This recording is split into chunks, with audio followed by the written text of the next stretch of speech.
Now, I don't want to turn this into a video hating on or criticizing Mattel, but come on guys, think about it for just a minute. This right here could be what we're getting. This could be what we're collecting right now instead of all this expanded universe, glow racer, race and rescue stuff, which is nice, but it's nowhere near the potential that Cars 3 gave us. I'm not even talking about what's left from the first two movies or Cars on the Road, but there is still so much left from Cars 3, from background characters to the massive amount of Piston Cup crews it introduced. Not even just the stock car veterans, but obviously the exciting next-gen teams. What Mattel has done from them is peanuts. You have Jackson Storm's crew chief, Pitty and Hauler. You have a bumper save and Synergy next-gen hauler. Those are cool. Oh, hey, Dynaco Cruise hauler that doesn't even appear in the movie. Yippee. What about what worked for Cars 1? I mean, these were some of the most popular releases back in the day. 2009 and 2010 were fueled by Piston Cup haulers and team sets. I don't know why they just don't go back to that, but in a next-gen capacity. Leakless would go crazy. People, the nostalgia factor comparing this to what you see in the background, because Leakless was one of the main sponsors in Cars 1, so they hit it hard. Hauler, Pities, lots of Pities, crew chief, racer, all the good stuff. Guys, it gets me riled up because there is so much untapped opportunity that Mattel is just letting sit in the ground. And they're like, well, let's do Fire Captain Guido. Yeah, that'll do. I don't know. Maybe I sound out of touch, but that's my 2 cents. And because of that, I'm like, well, hey, customizers exist like Shane Cooper and Jim Scavenger. This is a dual custom review because we have stuff from both of them here. Both amazing, talented artists. Cannot wait to dive into this. Wasn't expecting it to be a dual video like that, but I somehow ended up with next-gen leakless stuff from both of them. So hey, this will make for a really fun video. Sit back, relax. Let's dive in right now here. So just to give the overview, this Pitty, Hauler, and the Chief are from Shane Cooper. The 2 black Pitties are from Jim Scavenger. We'll break it all down. Obviously, the racer Mattel did. Yay, Mattel, you did the racer, George Newen. Awesome. Pat on the back to you for actually doing something right. I know. I guess it did kind of turn into a video hating on and criticizing Mattel, but I promise that'll be it, at least for another couple minutes. But let's start with Jim Scavenger's Pitties over here first. Now, as you can see, his Pitties, a little bit of a different take than what Shane Cooper did. I like that. I like having kind of 2 different interpretations. I'm pretty sure, though, Jim Scavenger's Pitties are a little bit more accurate to the movie, and I'll see if I can find an image to put there on the screen of maybe a tiny glimpse we get of the next-gen leakless Pitties. And I also believe only these wider models appear as Pitties and the shorter one doesn't. But Jim Scavenger went ahead and did it anyways because obviously when he was sourcing these Pitties, they all came from the movie prop 2-pack Jessie, Wheelin, and Nicole Revwell here. So these were the donors for the leakless Pitty, and he's done a whole ton, guys. You're going to see a lot more stuff like this on my channel. I mean, it's been, 8 years now since Cars 3's come out. They haven't given us really anything like that aside from what I said. So I'm like, all right, bet. Jim Scavenger, Shane Cooper have at it. So I got no stall next gen Pitties. I got Synergy next gen Pitties. I got bumper save next gen Pitties. I got Apple next gen Pitties. Tank coat next gen Pitties. I got a lot. So you'll see all that stuff. There's more on the way as well. So lots of exciting stuff coming on the channel soon to make up for Mattel's inadequacies, essentially. But yeah, let's start with Mr. Wide Pitty here. And guys, feel free to toss some name suggestions for all these guys in the comments below because none of them have names right now. But yeah, I really do love Leakless from Cars 3, and I've talked about this before, but the unique color scheme really makes him stand out more than Cars 1. When you had Sidewall Shine and Fiber Fuel kind of on that yellowish orange spectrum, Cars 3 comes along, Fiber Fuel and Sidewall Shine are removed from the Cars 3 fleet, and now everything's like blue and green. They're replaced with like Synergy and Triple Dent, more blue and green type sponsors. So this color scheme looks awesome. You have the black Pitty here, yellow top, looks phenomenal. I love the decal here with the 52 and then the splatter with the cursive leakless that still kind of has that classic sense to it without, being too over the top and kind of being still a modernization of leakless. So I love that. Love the expression we get here as well, which is different from the donor Pitty and different from Laura Spinwell here. So I love that. Jim Scavenger did a great job painting the hats here because that's a plastic piece, as you can see between the metal base here, or the body, and then that crack separating the plastic piece. Black wheels that he painted as well, and the base here, which doesn't really mean anything for us as a custom. But yeah, really nicely done. Love this guy. And I guess you could say the equivalent or the counterpart to him is this wide Pitty from Cars 1. Really cool. I mean, this is awesome. Like, this is what Mattel needs to do. It would harken on older collectors' nostalgia. They'd be like, oh my God, I remember Leakless from Cars 1. Like, hey, I mean, go back to 2008 when Stacy, the original tall Leakless Pitty, was released. There is so much potential there, and they're just leaving it all on the table.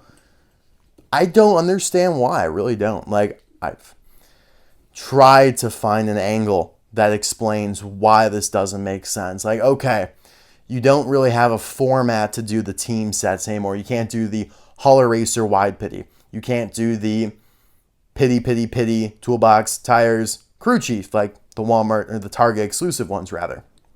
Okay, like, I understand the car selection at all these stores has dwindled extremely. So you don't have as many formats. You don't have 3-packs, all these 11, Target sells the 11 packs, but you get what I'm saying.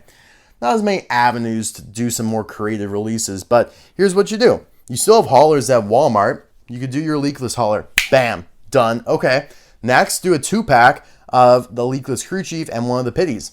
And then you're done. That's all you have to do. And you've done it before because you did Gail Boffert for Jackson Storm, and then you did Ray Reverham and Laura Spinwell in a 2-pack, and then you did Laura Spinwell and Jackson Storm. So you could do a Pitty and George Newen. Like, that would be awesome. So here's the other Pitty that Jim Scavenger did. Another really cool expression, looking very determined. I love how he painted the wheels as well.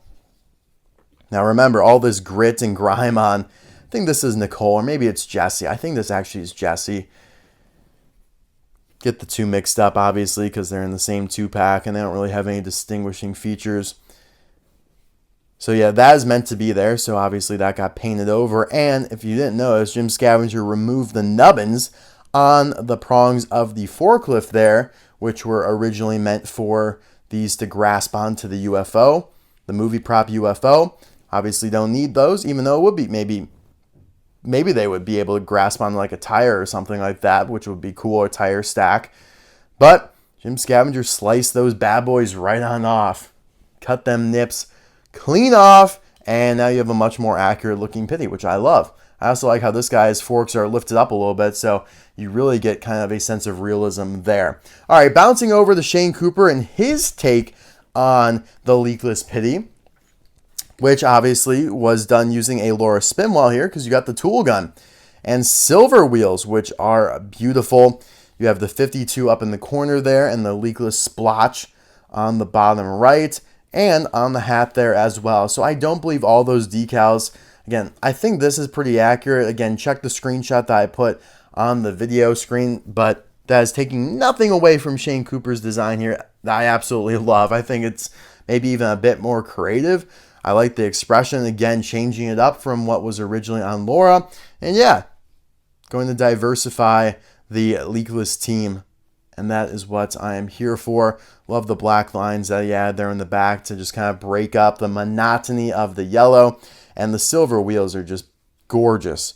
But yeah, really cool there. But the best thing that Shane did was the crew chief here using Ray Reverham. This guy is a gorgeous shade of yellow, and the expression is just perfect. I don't know how he brewed this up. Again, different from what we get on Ray Reverham, so I appreciate that. You got the black leakless logo there on the hood. 52 on the sides, and he had some kind of brownish, blackish stripes on the bed, and a black outline here where the gate opens up, along with the little leakless logo. And look at this. Guys, this is amazing. So I am from Illinois. I am from the Chicagoland area.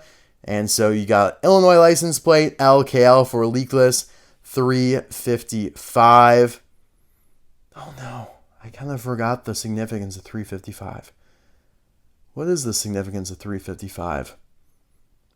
Darn it. I know there is significance to that though.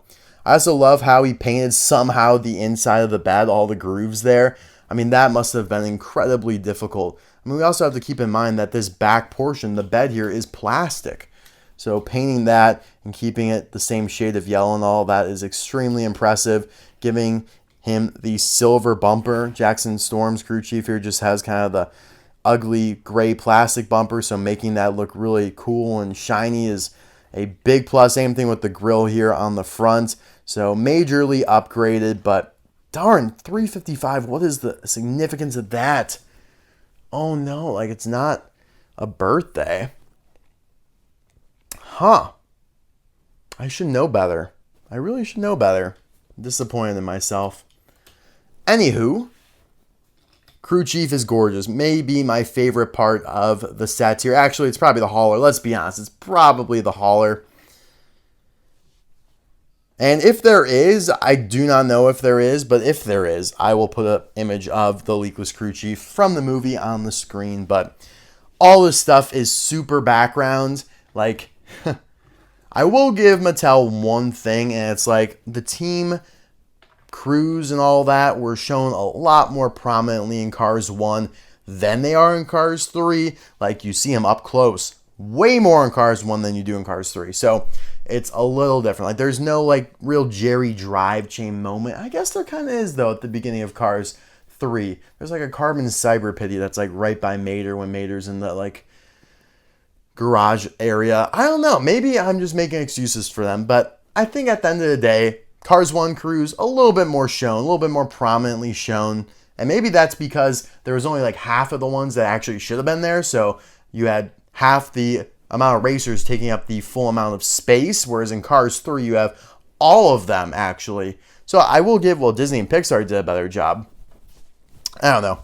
At the end of the day, Mattel doesn't, I mean, I don't really think it matters whether they're shown in the movie or not. Mattel has proven to us that they will do a lot of stuff that did not appear in the movie, did not even sniff the movie. I mean, again, you have the Dynaco Next Gen hauler. You have all this expanded universe stuff, right? But anywho, leakless Next Gen semi-cab here looking absolutely phenomenal. Now, you might be thinking, because he's yellow, that Shane used the Dynaco Cruise hauler to make this custom, but he probably used either the Bumper Save or Synergy John Halstead haulers to create it because of that grill, the grooves being vertical. The slits there are vertical versus on the Cruise hauler, they are horizontal. So that's an interesting distinction. Cruise's hauler is the only one that goes horizontal. So her model is actually unique, and so is Jackson Storm's, who's a little bit wider, a little bit stouter. But yes, love the expression here again. A little bit more similar to what we get there on John. But I think the eyes are a little smaller. Yeah, a little bit smaller, a little bit more spread apart. So I like that.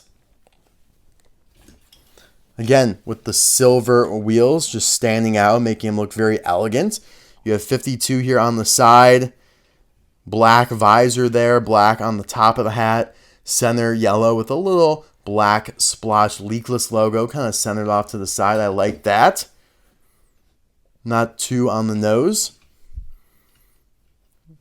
What I do think is a little on the nose is how like modernized they tried to make the next gen semis. Like, it looks so blocky, so industrial. I don't know, like with this metal box just covering and concealing all the wheels. Just is a little strange to me, but yeah, I mean, it does look next gen.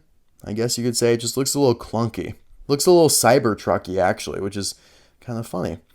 And then you have the brown elements here, just like on the Crew Chief, which is a cool color to kind of introduce to the leakless palette. It's kind of a transformation off of this like darker yellow, I'd say, that you see on George Newman there. So yeah, really nice.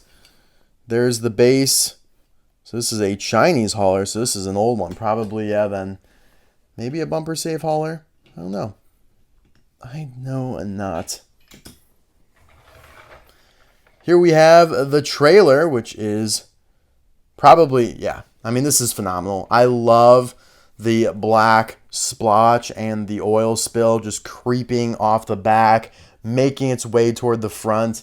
Very suspenseful. Love it. Again, you got the black splotch logo on either side. Little chic 52 chilling up there in the corner. Not a popular place to put decals, so I appreciate that.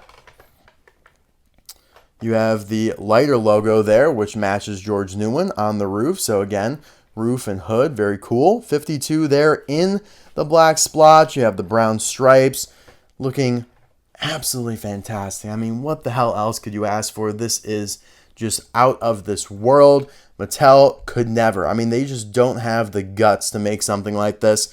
You got the Illinois LKL 355 license plate again there. Thanks, Shane Cooper, for the Illinois Easter egg. This obviously expands just like any other next-gen hauler, and you have the support that drops down as well, so you could toss George Newman in there if you really wanted to. But we got to be careful with this custom. Don't want to damage it in any way, shape, or form. And guys, as per usual, I will leave the contact info for both customizers in the description below if you want to reach out to them inquiring about this. Maybe they will make one for you. I don't know. I'm sure they're very busy, but it doesn't hurt to ask, and I definitely recommend both of them. They are some of the best in the business. You guys know Jave's House is up there as well with that Clay and Gentle Breeze and Clutch Humboldt that I recently reviewed from them. There's a lot of awesome customizers though in the business, so I don't want to throw shade to anybody. And again, the nostalgia factor is there, comparing this from 2009 to a next-gen leakless hauler. I mean, the next-gen haulers, yeah, the factory customizers know what's going on. They did a bunch of those next-gen haulers, which is really underrated. They're not great quality by any stretch of the imagination, but hey, they still made a pretty decent attempt at a good amount of them. And you have Danny Swervez, Chase Racelet, Faux Wheel Drive, Sputter Stop, Ed Trunken, maybe one more that I'm blanking on right now. But yeah, Shiny Wax as well. Yeah, Conrad Camera. I think I named all of them then, which I still need to review some of those. I did like a couple in 2019, 2020. Really should have finished those off, but hey, I'm not going anywhere. Which reminds me, next year, obviously, the 20th anniversary of Cars 1, we're talking about nostalgia and everything. I'm going to do some very nostalgic leaning videos with the intent to make us really feel the weight of those 20 years and just kind of appreciate and cherish our love for the original movie. So a Team Leakless video will be in store where we look at all of this, right? We look at the original team, we look at the next gen team. So that's why I didn't want to do that video quite yet. You could make the argument I should have because, well, I'm bringing pretty much everything out as it is. Why not just review them all and do your Team Leakless video that you haven't done yet within the series that I've been doing over the last few years. You guys know what I'm talking about, Piston Cup Teams episode. I think I've done like 15 now, but I've not done Leakless, so it could have been an opportunity for that, but all these comparisons, like this one right here, we will save that for that video next year, along with some other really like big videos just meant to invoke nostalgia. And yeah, so you'll get to see Claude Scruggs, who is very jealous of this next-gen hauler, and so is Brian Spark here, but Brian Spark is so underrated. I need to review the Thailand version of him at some point. And yeah, lots of pitties. Now we have 6 unique leakless pitties here in the collection, which is awesome, guys. Thank you so much for watching this video. I hope you enjoyed it. Let me know in the comment section below, who is your favorite member of this next-gen team leakless? For me, it is the hauler, but every member is fantastic on their own. And Mattel, I'm telling you, this is the way to go. Not expanded universe. It's easy. It's just a cookie cutter. Repaint hauler after hauler after hauler. Repaint crew chief after crew chief after crew chief. Repaint pitty after pitty after pitty. There's only one model. Like, it's just this one. There's different crew chief models, but you can just repaint haulers and the pitties. And oh my gosh. The potential. It's almost just too potent for the human mind to comprehend, which, so I guess maybe that's why Mattel hasn't done it. All right, guys. Bye now.